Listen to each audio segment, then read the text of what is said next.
आज का हमारा टॉपिक है एडिशन प्रिंसिपल फॉर काउंटिंग, यानी काउंटिंग के लिए हम एडिशन प्रिंसिपल को किस तरह से इस्तेमाल करते हैं। अगर हम एक एग्जांपल कंसीडर करें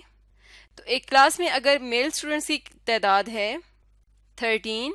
और फीमेल्स हैं 15, तो टोटल कितने होंगे 28। तो ये उस क्लास में स्टूडेंट्स को काउंट करने की एक सिंपल काउंटिंग टेक्निक है।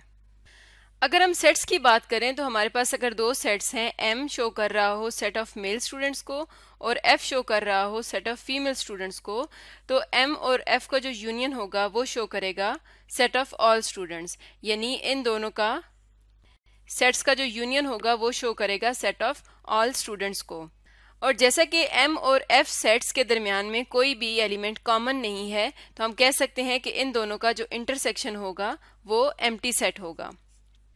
इस बात का मतलब ये है कि m और f क्या हैं, ये आपस में डिसजॉइंट सेट्स हैं, यानी ये एक दूसरे को ओवरलैप नहीं कर रहे, ये डिसजॉइंट सेट्स हैं क्योंकि इनका इंटरसेक्शन एम्प्टी सेट है। तो अगर हम ये देखना चाहें कि सेट ऑफ ऑल स्टूडेंट्स में टोटल कितने स्टूडेंट्स हैं या नंबर ऑफ एलिमेंट्स इस सेट में कितने हैं, तो इसको हम इस तरह से लिखते हैं, नंबर ऑफ स्टूडेंट्स,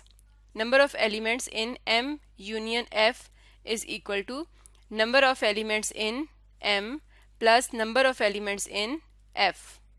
तो इस एग्जांपल में हमने लिखा था कि जो मेल स्टूडेंट्स हैं उनकी स्ट्रेंथ है 13, तो यहाँ पर आ जाएगा number of elements in set m 13 और फीमेल्स की जो तादाद थी वो थी 15, तो हम लिखेंगे number of elements in set f is 15, तो ये इक्वल आ जाएगा 28 के। तो यहाँ से हम देख सकते हैं कि दो सेट्स के यूनियन के जो नंबर ऑफ एलिमेंट्स हैं वो इक्वल हैं अगर हम दोनों सेट्स के नंबर ऑफ एलिमेंट्स को सेपरेटली ऐड करें।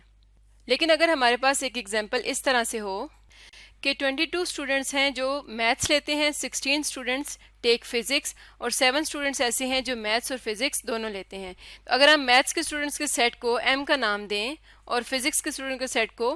p का नाम दें, तो जो स्टूडेंट्स मैथ्स और फिजिक्स दोनों लेते हैं उनके सेट को हम कहेंगे m इंटरसेक्शन p, यानी इनका जो इंटरसेक्शन है अब यहाँ पर वो एम्प्टी सेट नहीं है, m और p डिसजॉइंट सेट्स नहीं हैं।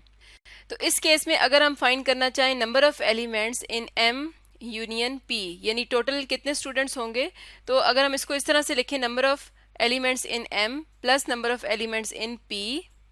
तो इसको हम डायरेक्टली ऐड नहीं कर सकते क्योंकि इन दोनों सेट्स में 7 एलिमेंट्स ऐसे हैं जो कॉमन है। अगर हम इसे इस तरह से लिखें कि number of elements in m कितने हैं 22, तो इसको अगर मैं लिखूं 15 प्लस 7 और number of elements in physics ये कितने हैं 16, तो इसको अगर लिखा जाए 7 प्लस 9, तो हम यहाँ से देख सकते हैं कि ये जो 7 हैं जो कॉमन स्टूडेंट्स थे ये यहाँ पर 2 बार काउंट हो रहे हैं। इसका मतलब है कि इनके इंटरसेक्शन में जो एलिमेंट्स हैं उनको हम अगर इसमें से एक बार माइनस कर दें, यानी number of elements in m intersection p, जब ये इसमें से माइनस हो जाएगा तो एक 7 यहाँ से माइनस हो जाएगा, यानी इसे हम लिख सकते हैं 15 प्लस 7 प्लस 7 प्लस 9 माइनस ये है 7।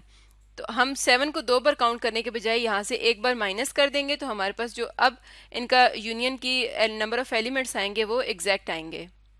तो ये इक्वल आता है 31 के। तो ये जो दोनों हमने एग्जाम्पल्स देखी हैं इनमें पहली एग्जाम्पल में जो सेट्स थे वो डिसजॉइंट थे और दूसरी एग्जाम्पल में वो डिसजॉइंट नहीं थे क्योंकि जो इंटरसेक्शन था वो एम्प्टी सेट नहीं था, वो सेट्स डिसजॉइंट नहीं थे, तो उस केस में हम ये वाला फार्मूला इस्तेमाल करते हैं। तो अगर हम एडिशन प्रिंसिपल को जनरल फॉर्म में लिखना चाहें तो हम उसे इस तरह से लिखेंगे, for any two sets a and b, number of elements in a union b is equal to number of elements in a plus number of elements in b minus number of elements in a intersection b, यानी अगर हमारे पास दो sets a और b हैं और वो disjoint नहीं हैं,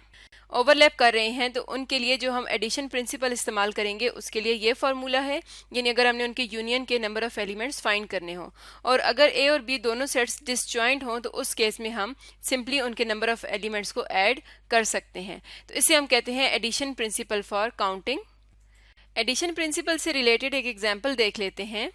एग्जाम्पल है हमारे पास, according to a survey of business firms in a certain city 750 firms offer their employees health insurance, 640 offer dental insurance and 280 offer health insurance and dental insurance. How many firms offer their employees health insurance और dental insurance.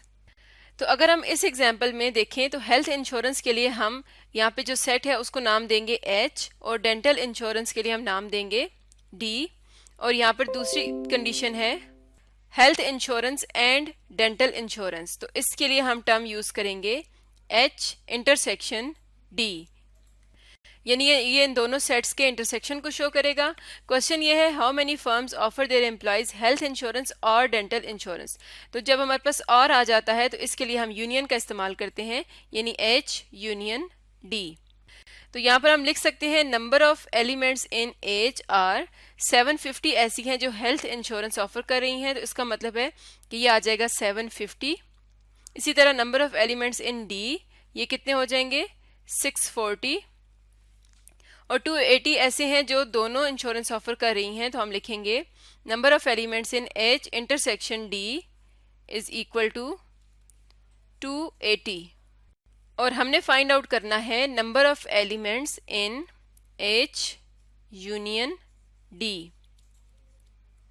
तो यहाँ पर हम addition principal का इस्तेमाल करेंगे। Number of elements in H union D is equal to number of elements in H plus number of elements in D और इनका इंटरसेक्शन जो है वो एम्प्टी सेट नहीं है, तो हम यहाँ पर लिखेंगे minus number of elements in H intersection D।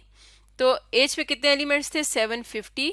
Plus D में थे 640 और उनके इंटरसेक्शन में है 280। इसको जब हम सॉल्व करेंगे तो हमारे पास आ जाएगा 1110, यानी जो H यूनियन D में नंबर ऑफ एलिमेंट्स आ रहे हैं वो कितने हैं 1110। तो इतनी कंपनीज हैं जो हेल्थ इंश्योरेंस या डेंटल इंश्योरेंस ऑफर कर रही हैं। तो इस तरह के प्रॉब्लम्स में हम एडिशन प्रिंसिपल का इस्तेमाल करते हैं। तो आज की वीडियो में हमने पढ़ा एडिशन प्रिंसिपल फॉर काउंटिंग के बारे में।